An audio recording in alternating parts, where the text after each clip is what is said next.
Hello ಸ್ನೇಹಿತರೆ, ನನ್ನ ಚಾನಲ್ಗೆ ಸ್ವಾಗತ. ಗೃಹಲಕ್ಷ್ಮಿಯ ಕುರಿತು ಹೊಸ ಅಪ್ಡೇಟ್ ಒಂದು ಬಂದಿದೆ.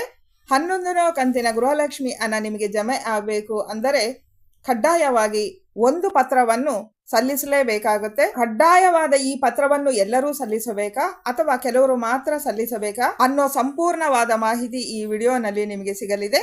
ಹಾಗಾಗಿ ವಿಡಿಯೋನ ಸ್ಕಿಪ್ ಮಾಡದೆ ಪೂರ್ತಿ ವಿಡಿಯೋನ ನೋಡಿ. ಅದಕ್ಕೂ ಮುಂಚೆ ಹೊಸ ಅಪ್ಡೇಟ್ಸ್ಗಾಗಿ ನನ್ನ ಚಾನಲ್ನ ಕೂಡಲೇ ಸಬ್ಸ್ಕ್ರೈಬ್ ಮಾಡಿಕೊಂಡು ಪಕ್ಕದಲ್ಲಿರೋ ಬೆಲ್ ಬಟನ್ನ ಪ್ರೆಸ್ ಮಾಡಿ ಆಲ್ ಅಂತ ಸೆಲೆಕ್ಟ್ ಮಾಡಿ. ನಾವು ವಿಡಿಯೋ ಅಪ್ಲೋಡ್ ಮಾಡಿದ ತಕ್ಷಣ ನಿಮಗೆ ನೋಟಿಫಿಕೇಶನ್ ಬರುತ್ತೆ. ಹೌದು ಸ್ನೇಹಿತರೆ, ಗೃಹಲಕ್ಷ್ಮಿ 11 ಮತ್ತು 12 ಕಂತಿನ ಹಣ ನೀವು ಪಡಿಬೇಕು ಅಂದರೆ ಕಡ್ಡಾಯವಾಗಿ ಈ ಪತ್ರವನ್ನು ಸಲ್ಲಿಸಬೇಕಾಗುತ್ತೆ. ಆದರೆ ಎಲ್ಲ ಮಹಿಳೆಯರು ಕಡ್ಡಾಯವಾಗಿ ಅಲ್ಲ, ಕೆಲವು ಮಹಿಳೆಯರು ಮಾತ್ರ. ಅಂದರೆ 1.78 ಲಕ್ಷ ಫಲಾನುಭವಿಗಳು ಮಾತ್ರ ಕಡ್ಡಾಯವಾಗಿ ಈ ಪತ್ರವನ್ನು ಸಲ್ಲಿಸಬೇಕಾಗುತ್ತೆ. ಅಂದರೆ 1,78,000 ಮಹಿಳೆಯರು ಈ ಪತ್ರವನ್ನು ಕಡ್ಡಾಯವಾಗಿ ಸಲ್ಲಿಸಲೇಬೇಕಾಗುತ್ತೆ. ಇಲ್ಲ ಅಂದರೆ ಅವರಿಗೆ ಗೃಹಲಕ್ಷ್ಮಿ ಯೋಜನೆ ಅಡಿ ಹಣ ಬರುವ ಅವಕಾಶವಿಲ್ಲ. ಆ ಪತ್ರ ಏನು ಅನ್ನೋದು ನಾವು ನೋಡೋಣ. ಸರ್ಕಾರ ಇತ್ತೀಚೆಗೆ ಹೊಸ ರೂಲ್ಸ್ ಅನ್ನು ತಂದಿದೆ. ಆ ರೂಲ್ಸ್ ಏನು ಅನ್ನೋದು ನಿಮಗೆ ಗೊತ್ತಿದೆ. ಅನರ್ಹ ಅಭ್ಯರ್ಥಿಗಳ ರೇಷನ್ ಕಾರ್ಡ್ ಅನ್ನು ರದ್ದುಗೊಳಿಸ್ತೀವಿ ಅಂತ ಸರ್ಕಾರ ಹೇಳಿದ್ದು. ಯಾರು ಅನರ್ಹರು ಅನ್ನೋದನ್ನು ಆಲ್ರೆಡಿ ವಿಡಿಯೋನಲ್ಲಿ ತಿಳಿಸಿದ್ದೀವಿ. ಹಾಗಾಗಿ ಮತ್ತೆ ಹೇಳುವ ಅವಶ್ಯಕತೆ ಇಲ್ಲ. ಈಗ ಸರ್ಕಾರ ಏನು ಮಾಡಿದೆ ಅಂದರೆ 1,78,000 ಮಹಿಳೆಯರ ಗೃಹಲಕ್ಷ್ಮಿ ಅರ್ಜಿಯನ್ನು ರದ್ದುಗೊಳಿಸಿದೆ. 10 ಕಂತಿನ ಹಣ ಅವರು ಪಡೆದಿರಬಹುದು, ಆದರೆ ಈಗ ಆ ಫಲಾನುಭವಿಗಳು ಕಡ್ಡಾಯವಾಗಿ ಒಂದು ಪತ್ರವನ್ನು ಸಲ್ಲಿಸಲೇಬೇಕಾಗುತ್ತೆ.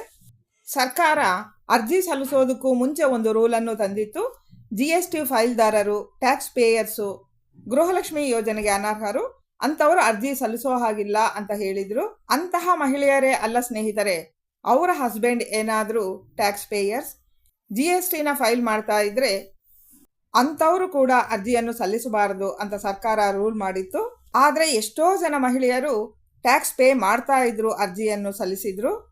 ಇಲ್ಲಿಯವರೆಗೂ 10 ಕಂತಿನ ಹಣ ಅವರಿಗೆ ಸಿಕ್ಕಿರಬಹುದು, ಆದರೆ ಇನ್ನು ಮುಂದೆ ಗೃಹಲಕ್ಷ್ಮಿ ಯೋಜನೆ ಅಡಿ ಅವರಿಗೆ ಹಣ ಸಿಗಲ್ಲ.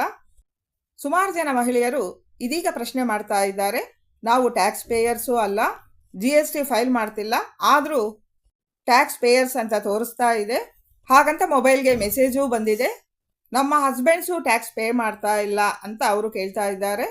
ಅಂಥ ಮಹಿಳೆಯರು ಏನು ಮಾಡಬೇಕು ಅಂದರೆ ಒಂದು ದೃಢೀಕರಣ ಪತ್ರ ರೆಡಿ ಮಾಡಿಕೊಂಡು ನಿಮ್ಮ ಜಿಲ್ಲೆಯಲ್ಲಿ ಇರುವಂತಹ ಮಕ್ಕಳು ಮತ್ತು ಮಹಿಳಾ ಕಲ್ಯಾಣ ಇಲಾಖೆಗೆ ಹೋಗಿ ಆ ದೃಢೀಕರಣ ಪತ್ರವನ್ನು ಕೊಡಬೇಕಾಗುತ್ತೆ. ಆಗ ಅವರು ಚೆಕ್ ಮಾಡಿ ಅದನ್ನು ಸರಿಪಡಿಸ್ತಾರೆ. ಆಗ ನಿಮಗೆ ಗೃಹಲಕ್ಷ್ಮಿ ಹಣ ಸಿಗೋ ಅವಕಾಶ ಇದೆ. ಕೇವಲ ಟ್ಯಾಕ್ಸ್ ಪೇಯರ್ ಅಂತ ತೋರಿಸ್ತಾ ಇರೋ ಫಲಾನುಭವಿಗಳು ಮಾತ್ರ ಈ ದೃಢೀಕರಣ ಪತ್ರವನ್ನು ಮಹಿಳಾ ಮತ್ತು ಮಕ್ಕಳ ಇಲಾಖೆಗೆ ಹೋಗಿ ಕೊಡಬೇಕಾಗುತ್ತೆ. ಬೇರೆ ಫಲಾನುಭವಿಗಳು ಕೊಡೋ ಅವಶ್ಯಕತೆ ಇಲ್ಲ ಸ್ನೇಹಿತರೆ. ಇದನ್ನು ಗಮನದಲ್ಲಿ ಇಟ್ಕೊಂಡು ಒಮ್ಮೆ ಚೆಕ್ ಮಾಡಿ. ಯಾರಿಗೆಲ್ಲ ಟ್ಯಾಕ್ಸ್ ಪೇಯರ್ಸ್ ಅಂತ ತೋರಿಸ್ತಾ ಇದೆ ಅನ್ನೋದನ್ನು ಕಮೆಂಟಲ್ಲಿ ತಿಳಿಸಿ. ಧನ್ಯವಾದಗಳು ಸ್ನೇಹಿತರೆ.